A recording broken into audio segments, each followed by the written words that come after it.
sombra de un mezquite, aquel hombre se encontraba. Welcome everybody to the MrBoxingguru podcast. It is me, Sal, MrBoxingguru. Again, thanks again to Los Anayas for that quick intro. Again, that's Los Anaya, L-O-S-A-N-A-Y-A. Again, that's Los Anaya. Make sure you guys listen to them on Spotify, YouTube, iTunes, wherever good music is heard. Again, and I heard they're working on a new intro for me, which is kind of dope. So big shout out to them. They will have music being released on a monthly basis now, at least one song a month. So that's kind of huge for up and comers. So big shout out to them, and a big shout out to this episode's sponsor. That's Los Amigos in Walnut, and that's you can follow them on Instagram at Los Amigos Walnut. Great Mexican food, great stuff. That's in the city of Walnut. That's what's the address? 20835 Valley Boulevard. Again, in the city of Walnut. Again, if you guys would like to be a sponsor, you guys would like to sponsor a show, sponsor a month, sponsor for a year, let me know, and I'll hook you guys up, make sure I give you guys a good deal. But let's talk about this weekend's fights. Look, it's a lot of, every time there's boxing, it's great boxing regardless if you like the outcome or not. This weekend we had fights, by Panchito Bojado, look at that. Panchito de Vaca versus Navarrete. Panchito, of course, I was working with via Adidas, and then we'll get to that in a bit. Of course, Magdaleno actually fought Rafael Rivera this weekend as well, so we'll get to that in a bit. And of course, the beautiful LAFC stadium at the, what is it called? The Banc of California stadium. That thing was just jaw-dropping. We'll get to that a little later.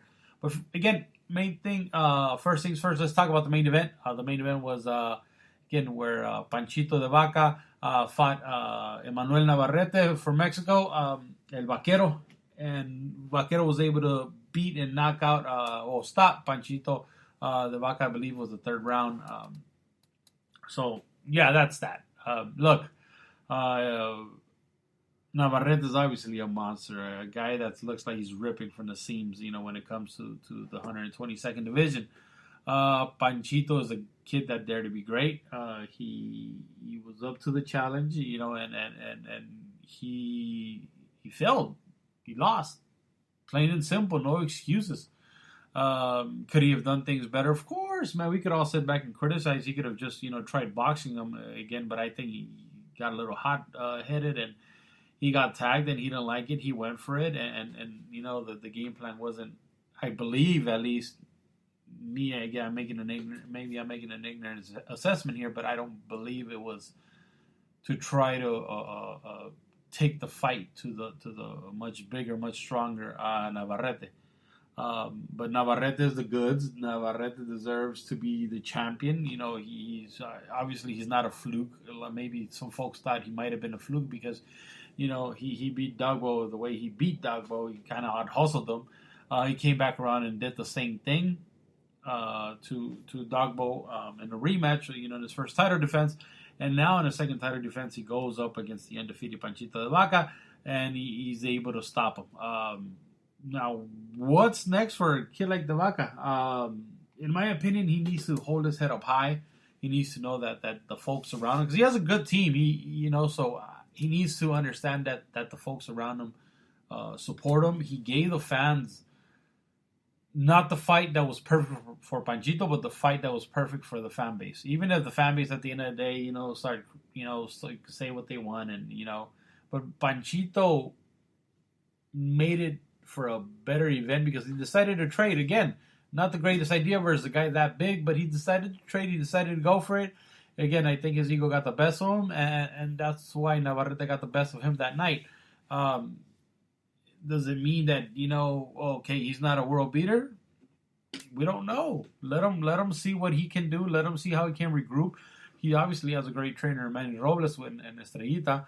Hopefully, something good happens out of that union, and we get to see him, win some sort of version of the 122-pound, or, I don't know, maybe call me crazy, but I have a feeling he could, because I think he'd make the weight very easily, so I wouldn't mind seeing him at 118. So again, you just never know with these guys. As far as Navarrete, look, man, I mean, a clash with him and Vargas would be absolutely beautiful.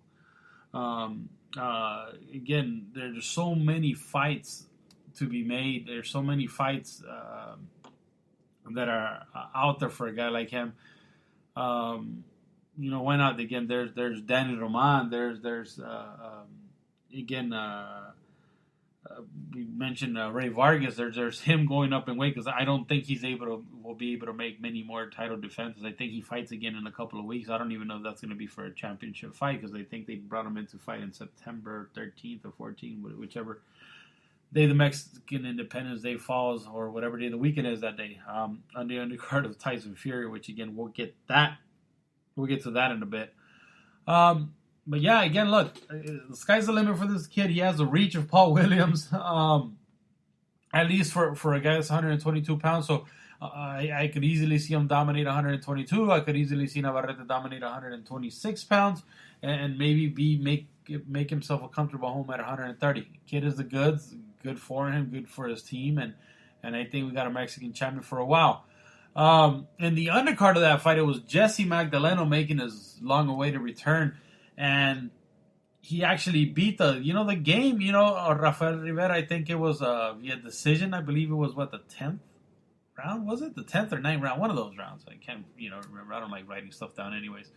But yeah, the fight ended up getting stopped. The cut, I believe it was accidental, like an elbow, if I'm not mistaken. So they went to the cards. Obviously, Jesse was up on the scorecards. In my opinion, I think it was comfortably. So, yeah, look, it's a division that, he went from 122 to 126. We all have heard of Jesse's struggles when it comes to weight. But, yeah, it looked like he's there for good. Now, the question is what to do at that weight. You got guys like Dogbo that just went up that actually took his belt. Why not? Let them both be a bit more comfortable. I think Jesse will maybe be a little stronger than Dogbo at that point, and maybe you could get the rematch again. You don't know what version of Jesse did we see versus Dogbo or Dogbe, whatever you call his name. I'm the captain now. But whatever it is, we really hope we get to see the fight. Again, 126 pounds is packed again, so 122, 126. These are the divisions to be at right now. So. Good for him. But yeah, that was it for that card. As far as the stadium, this is the big, beautiful thing that happened this weekend. If you're LA, native or Southern California, you live in the Southern California area, you have heard of the LAFC, the stadium, the Banc of California stadium. Now, I don't think you necessarily have to be a soccer fan, which again I'm not, but you hear about it, you see it on Instagram, you hear about it, you hear folks talking about the crowd. It looks amazing. I personally, again, I'm not a soccer fan, but I really want to go to a game, and I talked to a couple of friends of mine that are soccer fans that we kind of trying to schedule something to go, but it looks like it always intrigued me. It looked like a beautiful stadium, and when I saw it, I mean, the thing was beautiful. I really can't wait till they make a legit big event, an event where they could sell it out. It reminded me of some of those, European stadiums. Just looks very modern, very clean. Parking is expensive, but I mean, if they allow you to tailgate, which is kind of fun because as I was walking in, I really wanted to go to watch the main event, the co-main event, and I think the third fight before the TV started, which was Arnold Barboza. And shout out to Arnold Barboza because he actually won his fight versus this little green guy. He was dressed as the Hulk and whatever. Long story short, he beat the guy, and then good for him. But I just wanted to go because I wanted to go more than anything as business. I was there to support Panchito, and I wanted to make sure he was right. But the stadium, again, thing is beautiful. I can't wait till, whether it's Top Rank or Golden Boy hold a great card there. I mean, just sitting there and looking up and the big screens that it has. I mean, the only thing maybe where I would maybe tweak is being a little more fat friendly. And the reason why I'm saying that is that I didn't see any beer stands on the actual floor. You had to walk all the way up to the top of the boat to actually get a beer. Nah, man, I got to a point where I was already late. I was tired. I had a couple of beers before I actually went there, so I wasn't gonna go walk up and down to get a beer. So I just chilled, enjoyed the fights, and and minded my own damn business. But yeah, I can't wait to see they have another good card. I'm really looking forward to it. There was even folks selling beer. Again, I know this is weird, but selling beer. There was a señora. Señora means an older lady selling beer outside of the venue right before you actually went in the venue, and she was selling beer. Her motto was like, "Hey, buy them here because then they're $17." So, gotta respect the hustle. Other than that, I mean that was it for this past weekend fights. The other thing that came to mind, because there's so much talk, with Andy Ruiz and Anthony Joshua, but it just, again, this is when it bothers you, because again, you hear, Saudi Arabia, this and that, but the heavyweight division is a fucking mess, man. I mean, there's Deontay Wilder. Deontay Wilder is fighting in a necessary rematch versus a 67-year-old Ruiz, or whatever his fucking age is. I don't know. I mean, you never know with these Cuban guys. Shout out to all my Cuban listeners too. But again, a necessary rematch. Why do I need to see a rematch of a guy you already knocked out? Why? Because he landed a punch and maybe dazed you a little bit? That's great. It was a good fight. But there was no controversy in that rematch. Usually there's a bit of a controversy, or they took something from you and then you demand that rematch. But there wasn't enough noise that I would say, you know what? Let's go ahead and do this again because there's nothing else to do. That's when you do rematches, when there's nothing else to conquer. There's so much more to conquer, but somehow we're, again, PBC manages a way to manipulate boxing into something that we really don't need. Tyson Fury and the parade that he's going through. They're parading this guy, bringing, fighters from unknown countries that somehow nobody knows. So the reason why they're bringing these fighters that no one knows is because you can't find a way to critique them. For example, Tyson Fury is actually fighting a guy named Otto Wallen.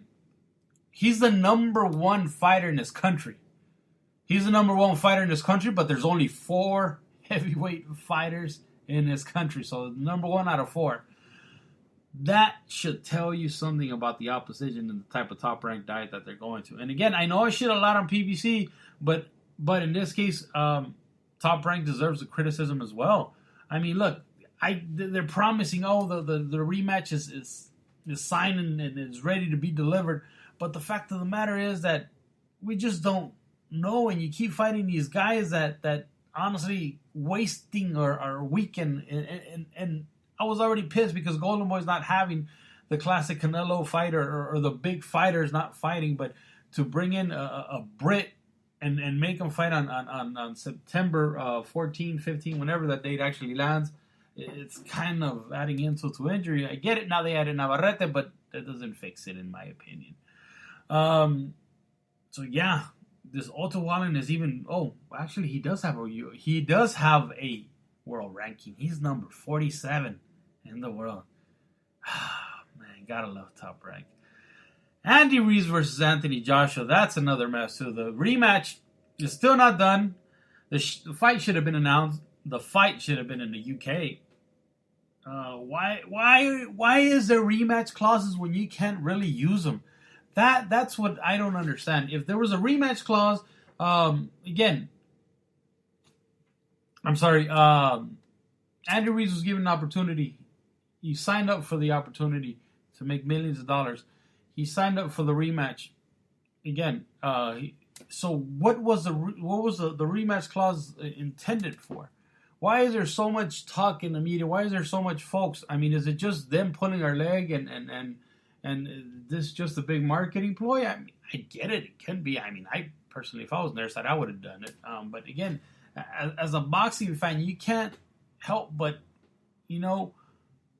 get frustrated by these type of things. Look, if the rematch is signed already, if the rematch was if there was an implemented rematch clause that said if a guy like Andy Ruiz beat a guy like Anthony Joshua, which again, while they were signing it, I'm sure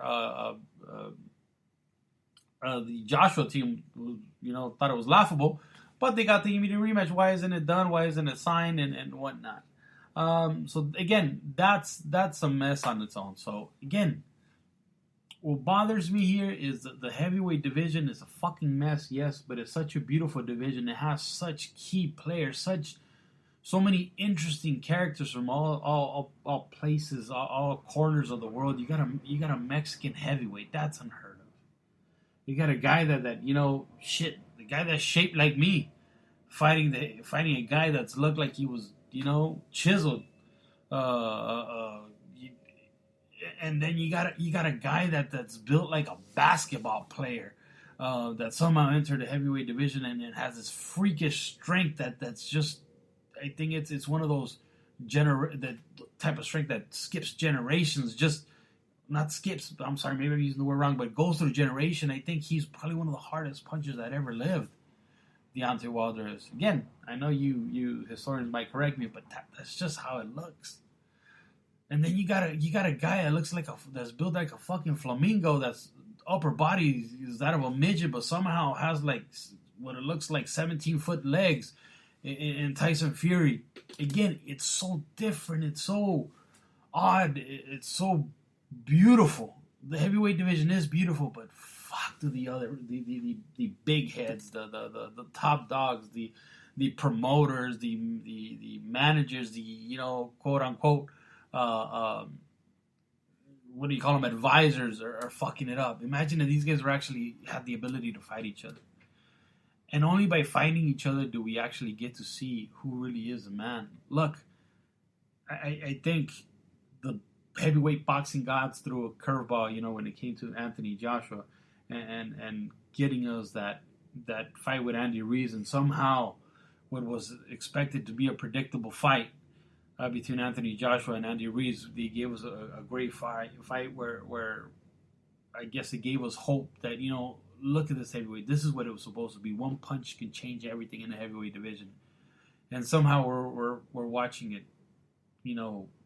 from the stands. We're watching it from miles away because we're really not getting the fights that we want to see. They fight the fights to see who's the best. I really wish we get to see who's the best. We came from an era in heavyweight boxing where the heavyweight champ, was the two-headed monster in the Klitschko's, where they jab you to death, so they finally beat you up so bad that you finally decided to use their right hand once and pretty much end it. Let's enjoy while we have it. I really hope, again, the boxing gods answer this and we finally get a great bunch of fights. The heavyweights deserve it. I get it that, the money talk is there, but, as a boxing fan myself, I don't care how much money you make. I just want to see a good fight. But again, that's that. All right, guys, switching up gears a bit. Let's talk about this weekend fights. Of course, we have some local cards, and of course, I see that maybe most of my following is from Southern California or California area even. So I have to give shout out even if the fights are a little smaller. So, for example, Golden Boy has a card here. They're classic Thursday night fights now that are broadcast on ringtv.com for your local folks. And again, they will be from Fantasy Springs and Indio. But they're showcasing a lot of their local talent. I'm glad they really are because, again, we just don't know what's going to happen with Canelo. In my opinion, I hope he's gone. I hope Golden Boy gets to regroup. I hope they go back to the grassroots and start promoting smaller fighters. And somehow, as they go along, skin the fat and make sure they built legit guys. For example, you got guys like, I think, Brian Gallego, Raul Curiel, which is a Mexican Olympian, Blair Cobbs, a.k.a. Sideshow Bob, which, again, amazing kid, just weird kid, just starts screaming out of nowhere. Love that kid. I don't know why. Maybe because I'm a screamer too, but hey now. And, of course, we got the main event, which is Genaro Gomez versus Luis Feliciano. Both very solid guys. I really like Luis Feliciano. Very strong. He's built like a rock. Looks like he has great work ethic. So on paper, this should be a fight. It's a 50-50 fight, but it's a fight where his opponent, in this case, Genaro Gomez, is a superior fighter, is a superior athlete, is superior at boxing. His boxing IQ is amazing. But can a guy like Feliciano actually out-hustle and dare to beat the lazy Gomez? Because let's be honest, that's what he is. I mean, Gomez would have been a legit prospect going into contender, at least in my opinion, if he continued to fight the fights. He has probably more canceled fight that he actually has on his record. So I think he goes through the counts, but somehow, some way, the weight isn't there. He can't make the weight. I think he's probably in his third division now. I mean, he could be a third division champion by now, but he chooses not to make weight. Again, I don't know if it's just, I don't know. I'm a fat guy myself, so I know it's what it takes to try to make a weight that shit. I know how great food is. Let me change that around. So I don't know what's the case, but if you go, honestly, athletic gift and boxing ability based on boxing ability, a guy like Gomez should have no problem with a guy like Feliciano. But the thing is, can a guy like Gomez get up for a fight like this? In my opinion, again, this is just my opinion, this is a fight where Golden was all like, man, well, fuck this kid. We signed this kid. We haven't done shit with him. We thought it was going to be a legit kid. We saw his amateur pedigree. He was a bad little son of a bitch. But he hasn't shown shit. He's making us pay these fighters because at the end of the day, a promotional company, if the opponent makes weight and the A side, I guess, fighter doesn't, and they have to cancel the fight, the opponent still gets paid because he did his job. He made the weight. He was there to be the opponent. He was there to get battered. But at the fact of the matter is that he was there. He was a professional. If Gomez is not making the weight, and he's just making Golden waste their money, then why waste it? Put him in against a tough fight. If he swims, good. If he doesn't, well, it's over with. So I'm very interested in this fight. I want to see what version of Gomez will we get, and can he get up for fights? Another thing, a lot of these fighters can't get up for fights, can't get up for your basic fight. It almost seemed like they either fight or train to the level of their opposition. I hope and I think this is a case with Gomez, so let's hope again the kid gets up. The big fight that's actually happened this weekend is the fight that almost didn't happen. That's the fight from the motherland of Drago, from Russia on ESPN Plus, Kovalev versus Yarde. Yarde, the young, flashy, again, Adidas boxing fighter too, but relatively unknown to the States fighter. Again, looks the goods, but I've seen that in Instagram videos too, where fighters look great and end up being bleh. Versus the hard hitting, Kovalev, the almost psychopath mentality. Kovalev, look, the guy is great. The guy is the goods. The guy's gone through controversial fights now. Late in his career, people aren't giving Yarde or Yarde, whatever his name is, a chance to beat a guy like Kovalev. I think he has the athletic ability to stay busy. My only problem is his lack of competition outside of the UK.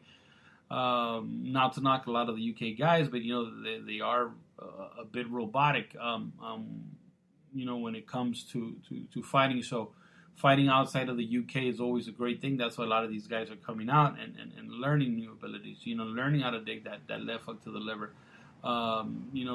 Moving your waist, and that's something that yes, it's slowly being implemented in back in the East, but not as much, and it's not as developed as it is out here. Again, a lot of great fighters from the UK, from Russia and whatnot, but again, they haven't. It's not to the level of back in the West, and that's why again most folks come, even a lot of the great UK fighters, they come out here and train out here and fight out here, get the good sparring out here.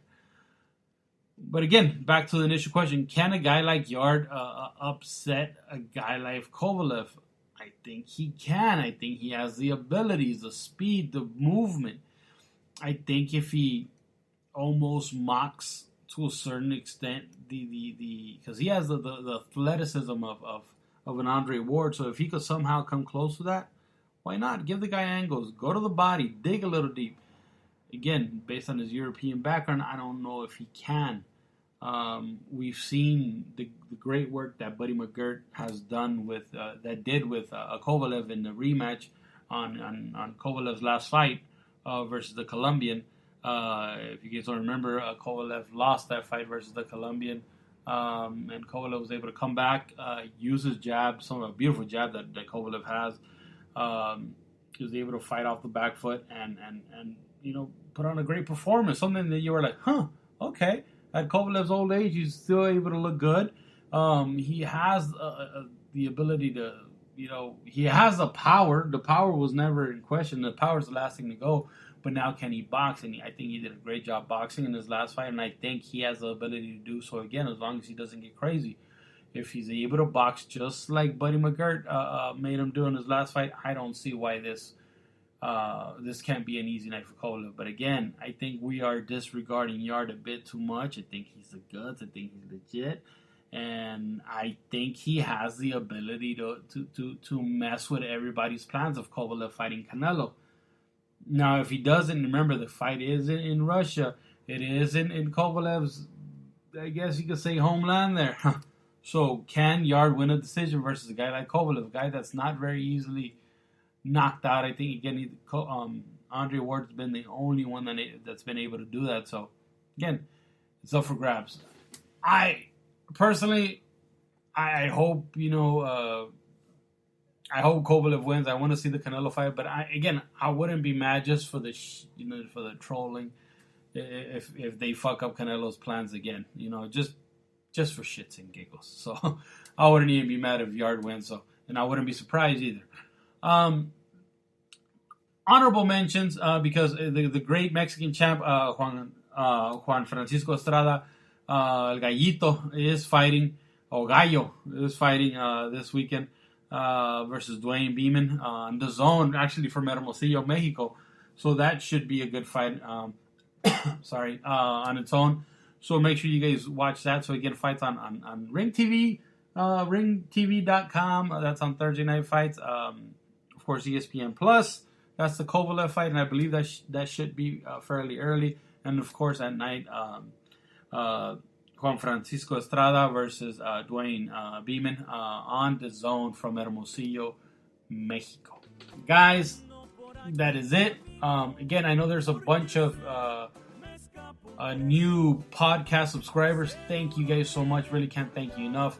Please listen. Please comment. Please remember it's on YouTube, Spreaker.com, Spotify, iTunes. Leave your reviews. Leave your comments. Again, I know I'm not as big on YouTube.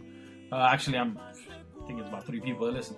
But anyways, thank you guys so much for week after week continuing to listen. I get the DMs, I get the messages. Thank you guys so much for supporting the podcast. This is for boxing fans. I'm not a boxing insider. I'm not a reporter. I'm not a influencer. None of that. I'm just a guy giving you my opinion, and I hope you guys really do enjoy it. Again, thank you guys so much for listening to the MrBoxingguru podcast. Thank you guys. De aquellos se sorprendieron. Si quieren pueden matarme, que yo ya vengué a mis viejos. Dicen que lo fusilaron, otros que se fue muy lejos.